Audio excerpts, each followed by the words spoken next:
We're back here on CBS Sports HQ, where it's officially that time to start thinking about your fantasy football draft with training camps underway. The preseason, Jamey Eisenberg has updated his running back rankings as you take a look at them here. He has your guide for really grabbing value at the running back position in 2025. To walk us through this full list, let's go ahead and say hello to Jamey Eisenberg. Get used to it because we're going to be seeing a lot of you for the weeks to come. Let's go ahead and begin with the first round here and just how many running backs should be drafted.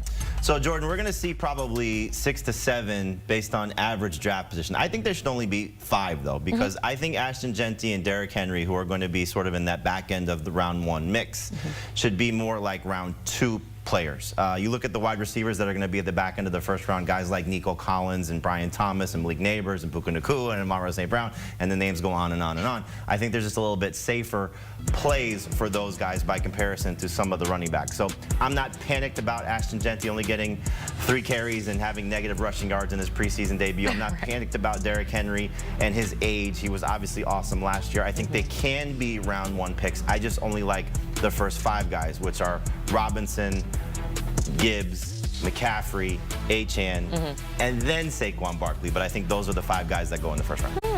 Okay, sounds good to me. Now, this next topic is a little personal because I was one of the very lucky ones who were burned by Christian McCaffrey. I won the first pick in my draft here at CBS Sports HQ.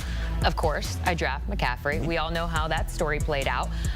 But is this year, can fantasy managers trust Run CMC? I think they can, you know, and the fact that he's healthy coming into camp, and we've heard nothing in regards to his health. We've heard a lot about his backups being banged up at this point. Isaac Guerendo's got a shoulder injury. Jordan James, the rookie that they drafted, has a finger injury. They're bringing back Jeff Wilson, who once upon a time was a prominent player for Kyle Shanahan. So I think as long as McCaffrey is healthy and can play the majority of the season, Jordan, we could be talking about not just RB1, player 1. I mean, he's got that much potential, over 23 PPR points per game in the 2023 season. Obviously, 2024, as you referenced, was awful. 4 games played, clearly left a lot of people regretting having that first overall pick. I don't think he's going to be drafted first overall. He's not going to be drafted as the first overall running back. So the expectations are a little bit more in check. But still, he's not at that cliff age yet. He's only 29 years old. Should still have 1 more great season, potentially 2. But I still feel very confident in taking him in the middle of the first round. Let's stick here with some expectations for some of these backs here. Ahead of McCaffrey on your list is Saquon Barkley. Not my list, on the average draft. Exactly. But how does Saquon Barkley follow up a 2,000-yard season? So hopefully he's going to be fine. You know, the last thing you want to see is injury, but you have to factor that in for a player at his age, coming off all the work that he had, and that's the biggest concern. Over 480 total touches, over 400 carries, and so he's had an injury track record before. And a lot of people say, well, how can you take McCaffrey over Barkley knowing what happened last year? Well, we're not talking about last year. We're talking about predicting what's going to happen in 2025. So let's just say he stays healthy. There's been 8 2,000-yard rushers prior to him. He's the 9th guy to ever do it. All 8 have seen a decline in at least 500 yards rushing. So even if he rushes, let's just say, for 1,600 yards, he's going to be fine. But we know the tush push is still there, so the touchdowns will be limited. He lost 11 rushing touchdowns last year. The reception totals are going to be a little bit of an issue for him because just the way the offense has operated with Jalen Hurts. And then you look at now, we have an offensive line injury that could be problematic if Landon Dickerson potentially misses any time. So I still think Barkley's a first-round pick. This is not to say you're completely avoiding him. But when you talk about him as number 1 overall, as number 1 running back overall, as even a top 3 running back, I'm a little bit skittish. So I think I'm pushing against the grain here, which I don't love, because I liked Barkley last year. But I think in the case of where he could finish this year, I think he's more of a back-end round 1 guy as opposed to a top-end round 1 guy. Okay, so the preseason, obviously training camp has really given us a pulse on some of these guys and what they're capable of. However, some of this is really just process of elimination due to injuries, right? We've got Titans running back Tajay Spears set to miss a couple weeks. He's dealing with a high ankle sprain, was expected to split the backfield with Tony Pollard. In Tampa, we have Rashad White, who's dealing with a groin injury, expected to split reps with Bucky Irving. What are you doing, really, and some of these guys are on the rise, because of these injuries? So Tyjae Spears was one of my favorite sleepers prior to the injury, and now that has to just be obviously pushed, a little bit further down the rank list. It makes Tony Pollard more attractive. Last year, he had 7 games where he played 73% of the snaps or more. In 4 of those games, he was basically a top 15 running back. So he's got that much upside if Spears is going to miss any time in the regular season, and we just don't know the length of the absence. So Pollard goes from a guy that was outside the number 2 running back range, a top 24 guy, to inside the top 24 for me. We got good news on Rachaad White. Todd Bowles, the Bucs head coach, said that it's only day-to-day in terms of White's injury. But Bucky Irvin's kind of in this mix that you see guys here. So once you get past the top 7 guys, Jacobs, Brown, Irving, Kyren Williams, Jonathan Taylor, you can sort of mix them all up in different orders. I did move Irving up 1 spot. He was behind Jonathan Taylor prior to the Rachaad White injury. Now he moves up a little bit. And this does put Sean Tucker in the range of a sleeper with a late-round pick, because you've heard Todd Bowles say a lot about Tucker and what he could potentially do. Last year, week 6 against New Orleans, Rachaad White missed the game, and Sean Tucker is still scoring points. He had like a 50-point game. It was like 33 and a half PPR points, but it was just a monstrous game for him.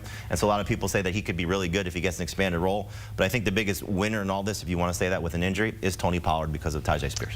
Let's get away from some of these vets here and some of the young guys. You mentioned Ashton Jeanty, but where else are you finding value among some of the rookie running backs? Yeah, I'm getting a little cuckoo for this rookie class. Just what you saw over the first week of preseason action. I mean, Travion Henderson, he looked like he was shot out of a cannon with that 100-yard kickoff return. And so the speed is evident, and he has an opportunity to be the best running back in New England. But he's going to share touches with Ramondre Stevenson. Amarian Hampton is actually my second favorite running back. You see him here behind Ashton Jeanty. We do not know what's happening with Najee Harris. Hopefully this eye injury is going to be healed and he'll be able to play at some point soon. But the more time he misses, that only helps Hampton's situation. And I think he's the second running back worth drafting from this class. And then you see R.J. Harvey here. I did move him slightly ahead of Henderson. This could be something that changes on an hour-to-hour basis, let alone a day-to-day or week-to-week situation. But Harvey started for the Broncos. I love the setup for him. I know he's going to share with J.K. Dobbins, but Dobbins unfortunately misses a lot of time due to injury. So I like both Harvey and Henderson now in round 4. Hampton's a borderline round 3 pick, and obviously Jeanty is going to be a guy that goes in round 1. Past those guys, though, Jaden Blue could be the best running back for the Cowboys, and maybe Bashal Tutin could be the best running back for the Jaguars, but those are later round picks. All right, let's look elsewhere around the league. Some of these teams actually have a crowded running back room. We look at the Jags, the Giants, the Cowboys as well. How do you handle that?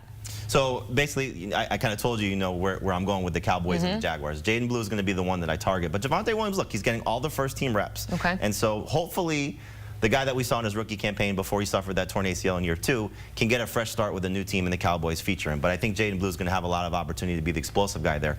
In Jacksonville, it's very crowded right now. So you have 3 guys competing for touches, basically, with Travis Etienne, Tank Bigsby, and Tutin.